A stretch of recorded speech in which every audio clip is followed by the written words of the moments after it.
Assalamualaikum warahmatullahi wabarakatuh.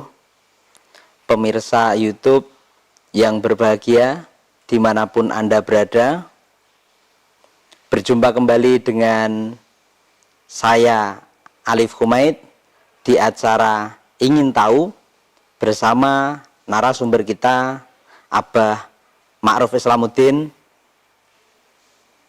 Anda ingin tahu? Mari cari tahu. Sebelumnya kita sapa dulu narasumber kita. Assalamualaikum Abah. Waalaikumsalam warahmatullahi wabarakatuh.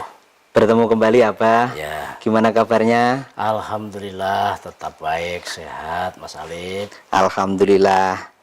Jadi gini Bah, kemarin itu kan kita sudah berbincang-bincang mengenai masa kecil Abah. Ya. Lah ini kan menarik sekali, unik dan berkesan.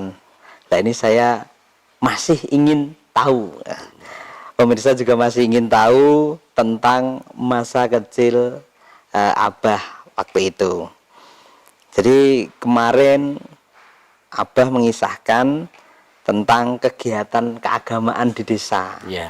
Lah itu apa saja yang unik dari kegiatan keagamaan itu? Apakah dulu sudah banyak kegiatan keagamaan seperti itu atau bagaimana Abah? Kalau waktu itu Mas ya, kegiatan keagamaan itu ya masih biasa-biasa. Artinya kegiatan di masyarakat itu sifatnya kayak budaya campuran gitu loh Mas. Contohnya begini, misalnya orang punya kerja mantu atau apa itu ya nangkap wayang, ya ada yang tayuban, itu yang sering malah tayub waktu itu. Kalau acaranya haul itu biasanya jeduran. Jeduran itu ngundang santri, terus nanti baca sholawat al-berjanji itu, tapi diiringi terbangan. Terbangan itu kalau sekarang rebana itu, dulu namanya terbangan itu. Jadi ya masyarakat itu masih apa ya? Masih campur gitu loh Mas. Ya wayangan ya mau, tayuban ya mau, jeduran ya mau. Seperti itu. Jadi tidak setiap ada hajat itu diperingati dengan acara keagamaan begitu ya? Enggak, ya kalau keagamaan yang sifatnya khusus, contoh misalnya tahlilan itu ya jelas khusus Mas. Tahlilan, yasinan, itu orang mendoakan orang yang sudah meninggal itu 7 hari 40 hari itu biasa gitu. Terus kalau dulu sudah ada kegiatan seperti itu, sekarang juga masih ada kegiatan seperti itu, lantas apa yang membedakan Bah kegiatan keagamaan atau peringatan keagamaan saat itu dan sekarang? Yang membedakan? Iya. Yang membedakan menurut saya ya tentang kualitas keilmuannya, ilmu agamanya. Kualitas keilmuan yang mendasari kegiatan-kegiatan ya, itu ya berarti. Kan pernah saya ceritakan bahwa tahlilan itu saja yang mimpin itu masih ngundang dari daerah lain. Itu unik. Yang dari luar kampung itu ya? Uniknya kualitas keilmuan itu maksud saya yang mimpin itu ya menurut saya juga belum fasih itu loh. Oh begitu. Contohnya misalnya. Iya, contohnya. Tawasul misalnya. Ilah hadroti itu ya ilah kadroti gitu. Al-Fatihah Al-Fatihah gitu biasa. Fatihah aja ya alhamdulillahirabbil alamin biasa gitu. Wong waghfir lana itu bisa jadi wakafir lana. Itu sudah tokoh waktu itu ya. Padahal maknanya jadi berubah seperti itu. Itu sekali lagi tokoh luar daerah dan itu didatangkan begitu seperti itu ya. Jadi itu gambaran itu berbeda dengan kondisi tempat yang keagamaannya sudah mapan begitu ya? Ya jauh. Oh, iya, unik sekali itu. Terus ini Abah, kemarin Abah menyebutkan bahwa Abah itu rumahnya dekat dengan sungai. Betul. Lah yang Bengawan Solo. Oh Bengawan Solo ya. Lah ini yang ingin saya tahu. Dan lebih ingin saya tahu lagi ini apa yang berkesan dengan dekat dengan sungai itu? Saya kira biasa Mas, karena dekat dengan sungai, dan aktivitasnya banyak di sungai. Contoh mandi di sungai, Oh iya. nyuci di sungai, kemudian buang air aja di sungai loh, iya, di sungai. Tapi ada kesan yang menarik Mas. Apa itu Pak? Saya pernah diajak Bapak menangkap ikan. Kalau malam Mas, Malam ya, ya, nangkap malam, ikan itu. malam hari, Pakai apa itu Pak? pakai perahu. Oh, naik perahu. Perahu buat sendiri dari pohon randu. Tahu Pohon randu ya. Dibuat perahu, dikasih sayap bambu gitu, Mas. Untuk penyeimbang Ya, itu, itu. ya. Berdua sama Bapak. Saya yang apa namanya nyetang itu, Bapak bawa jala. Oh, depan. alatnya Ya, jala. gitu. Jaring Jaringnya. jala. Terus itu teknisnya gimana itu Teknisnya cara gini. nangkapnya itu Pak? Kalau di tepi sungai itu perahunya dijalankan ke arah hulu. Ke hulu ya. Nanti kira-kira berapa kilo itu terus nengah kan, sampai di tengah, ke hilirnya ngikuti aliran sungai. Mengikut arus sungai itu jadi ya. Kayak gitu nanti udah dapat ikan Pak? Dapat kan, jalannya diginikan terus gini, nanti tahu-tahu rosot. Kayak mancing. Oh mancing. iya iya. Terus. Kayak gitu dapat banyak nggak Pak? Ya kalau pendapatan saya kira ya kadang banyak, kadang sedikit, itu biasa. Ya, jadi itu nangkap ikan seperti itu di malam hari. Malam hari. Ini nggak Pak, takut nggak gitu? Takutnya pasti ada Mas, karena saya kan masih kecil, berdua, dan itu jaraknya jauh. Bapak di ujung perahu sana, saya di belakang gitu. Dan suasananya itu remeng-remeng, karena biasanya Bapak itu milih waktu padang bulan. Terang bulan ya. Terang bulan, jadi sungai itu ya agak remeng-remeng gitu. Malah pernah terjadi Mas, itu dikira apa itu kan tunggak apa-apa Kayu hanyut gitu ya. Ternyata mayit Mas. Masya Allah. Pernah itu terus takut. Ya seperti itu pernah. Itulah nasibnya orang di pinggir kali ya, waktu itu ya. Nah ini ngomong-ngomong masalah sungai ini, berarti Abah bisa renang nggak ini? Oh kalau renang sejak kecil Mas. Jago berarti ya. Ya nggak jago tapi bisa. Iya. Bisa. Lah pernah tenggelam nggak ini? Itu hal yang biasa, karena kalau mandi pasti renang dan banyak temennya. Kadang-kadang malah balapan. Ayo balapan itu lomba duluan sampai tengah itu capek kan, tenggelam. Pernah ditolong rame-rame sama temen sampai tepi itu, ditengkurapkan gitu, terus airnya keluar muntah, dikebuk gitu. Ya itu cerita, sudahlah, waktu kecil itu kayak gitu lah. Ya, lah apa nggak gatel Bah kalau mandi itu? air sungai itu?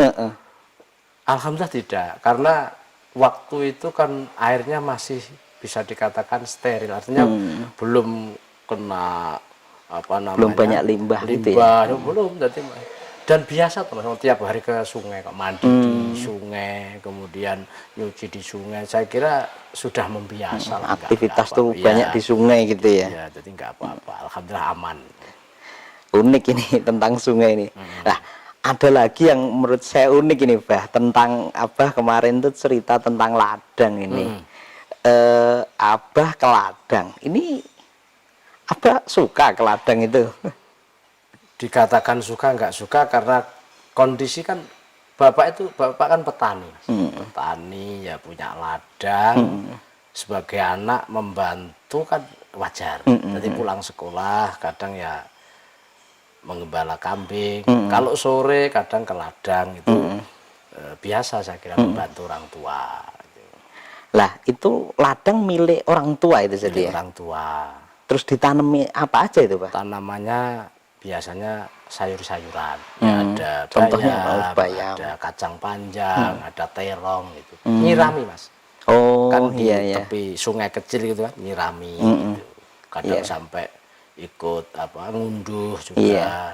Bahkan kalau malam minggu kan besoknya libur tidak sekolah. Iya. Itu saya biasa disuruh ngantar jual ke pasar.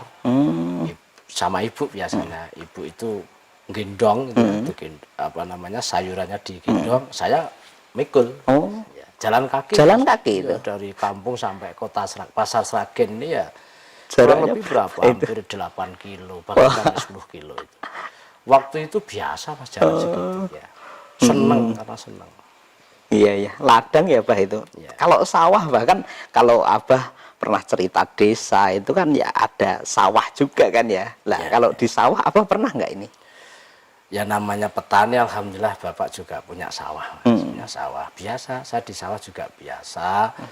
Kan orang dulu itu Ditanami apa itu Bah? Mohon padi, maaf. Oh iya, kalau padi. sawah padi. Dan orang dulu itu kan garap sawah itu nggak pakai mesin seperti sekarang. Dulu memanfaatkan kerbau, Oh, meluku. untuk membacanya kalau itu bahasa ya. Jawa meluku macam itu. Garu itu saya senang waktu itu. Kerbau sapi gitu ya Bah ya. Ya. Heeh. Hanya saja ada keunikan itu loh, Mas.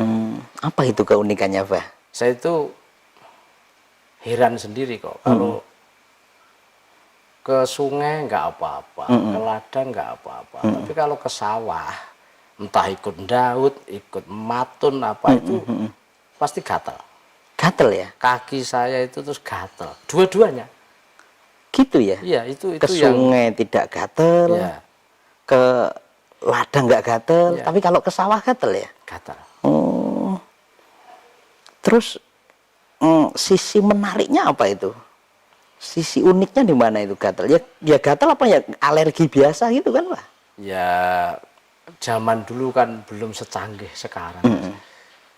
Ya namanya penyakit ya diobati semampunya.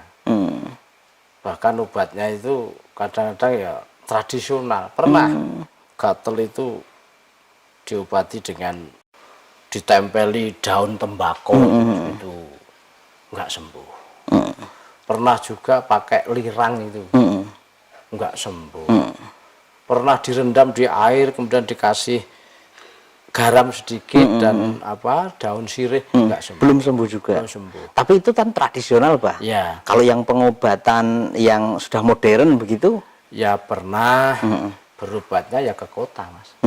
Biasanya ke Nglangon. Nglangon Iya, itu kota Sragen sebelah utara. Jaraknya dari rumah ya sekitar 7 kilo lah. 7 kilo. Itu saya masih ingat namanya Pak Dokter Wito. Tapi sekarang sudah meninggal. Itu pengobatannya dari rumah ke Nglangon itu tadi. Naik apa Pak nih? Ya digendong bapak. Digendong? Digendong saya. SD Jarak ya. 7 kilo? Iya, gendong. Jalan kaki. Digendong? Lah kenapa nggak naik motor saja Pak? Wah, jangankan motor Mas. Saat itu orang punya sepeda ondel aja masih jarang. Jalan kaki. Bahkan pernah berobat itu saya digendong saat itu banjir. Pernah itu. Jadi Digendong jaraknya jauh, ya, masih banjir juga. banjir. Lah kalau digendong berarti tetangga-tetangga itu tahu Pak? Ya otomatis melihat Mas karena ya wong di jalan itu banyak orang yang tahu dan tanya atau biasa orang kampung kan begitu. Mau diajak kemana ya berobat. Kalau dulu orang ngomong nggak berobat, mau suntik itu saja. Mau suntik. Iya. Malah ada istilah dulu itu disirum diobatkan kalau Iya, bahasa serum gitu ya. Saya nggak tahu po disirum itu apa. Saya masih ingat betul itu. Lah itu diobatkan, digendong sampai sejauh itu kesan yang timbul di masyarakat itu bagaimana? Ya kebanyakan kasihan Mas. Karena sering gitu loh. Lama, artinya sakitnya itu lama. Berarti berobat yang modern itu pun juga Abah itu sering ya? Sering. Sampai maaf ya, karena seringnya berobat itu ya sebenarnya biaya murah. Karena sering akhirnya jadi mahal. Oh gitu ya. Jadi mahal. Saya pernah ingat Mas itu. Untuk berobat saja sampai bapak itu menjual kambing. Mas, jual kambing? Jual kambing pernah. Kemudian pernah juga menjual perhiasan kakak saya itu. Anting-anting itu. Untuk mengobatkan itu. Itu yang saya alami waktu itu Masya Allah. Padahal saudara-saudara saya nggak seperti itu, hanya saya sendiri. Saya sampai kadang malu Mas. Malunya begini, kan teman-teman biasa habis sekolah kadang-kadang kalau wayah garap sawah kan juga ikut bantu di sawah. Saya itu kalau ke sawah gatel, saya malu. Sama teman-teman diejek kadang-kadang, wah dikira kesannya apa ya, pemalas ya, gitu ya. gitu. Tapi kenyataannya seperti itu. Lah yang unik nih dari cerita ini kan Abah ini digendong sama bapak ya, berarti sama bapaknya begitu ya. Iya, Bapak. Lah sama orang tuanya ini digendong, ini apa kesan dari orang tua itu waktu menggendong itu, ini yang pengen saya tahu itu. Kesan Mas ya. Yang jelas saya sebagai anak ini merasa berutang budi banyak kepada orang tua dan belum bisa membalas yang seimbang. Tapi lebih dari itu, kesan yang saya ambil adalah mungkin doa orang tua. Karena begini Mas. Waktu itu sempat berucap apa itu orang tua? Karena begini Mas, kan mungkin ya sudah lama mengobati sakit, kan sebenarnya kalau dilihat dengan mata kan sakitnya nggak sakit membahayakan, kulit saja gatal. Iya. Tapi kok berobatnya sampai bertele-tele seperti itu, makan biaya banyak, akhirnya orang tua sampai ngomong gini, kalau bahasa Jawa kan begini, lele kowe cah desa anake wong tani kok angger ngambah sawah kok mesti gatel, besok per dadi cekel gawe. Gitu, itu kalau bahasa Indonesia kan, kamu ini orang desa, anaknya petani, kok nggak bisa di sawah? Kalau ke sawah kok pasti gatal. Apa kamu bisa jadi orang misuwur, gitu? Orang dapat pekerjaan yang lain seperti itu. Nah itu yang mungkin kesan saya apa ya, ucapan itu doa. Selain doa melekat gitu ya. Ucapan doa apalagi orang tua. Iya. Maka kita harus berhati-hati dalam hal ini, ngomong yang baik. Nah ini dari kisah yang disampaikan Abah ini kan sudah panjang ini, unik gitu kan, berkesan gitu. Dari semua itu hikmahnya apa Bah ini Bah? Hikmah dari cerita ini apa ya? Pertama, doa orang tua kepada anak itu mustajab. Seperti doanya Nabi kepada umatnya, meskipun itu dalam kondisi disengaja maupun tidak. Yang kedua, kita harus membiasakan ngomong yang baik, karena ucapan itu doa. Allah juga berfirman, wa amma bi ni'mati rabbika fahadits. Jadi ceritakan yang baik-baik saja, jangan menceritakan yang tidak baik, karena ucapan itu adalah doa. Mungkin itu Mas yang bisa kita ambil dari ceritanya. Terima kasih Abah atas kisah Abah di masa kecil yang unik juga berkesan ini. Terima kasih sekali lagi. Sama-sama. Demikian pemirsa, perjumpaan kali ini mudah-mudahan ini bermanfaat untuk kita semua. Pemirsa ingin tahu lebih lanjut tentang episode berikutnya, saksikan terus acara Ingin Tahu. Anda ingin tahu, mari cari tahu. Demikian, Assalamualaikum warahmatullahi wabarakatuh.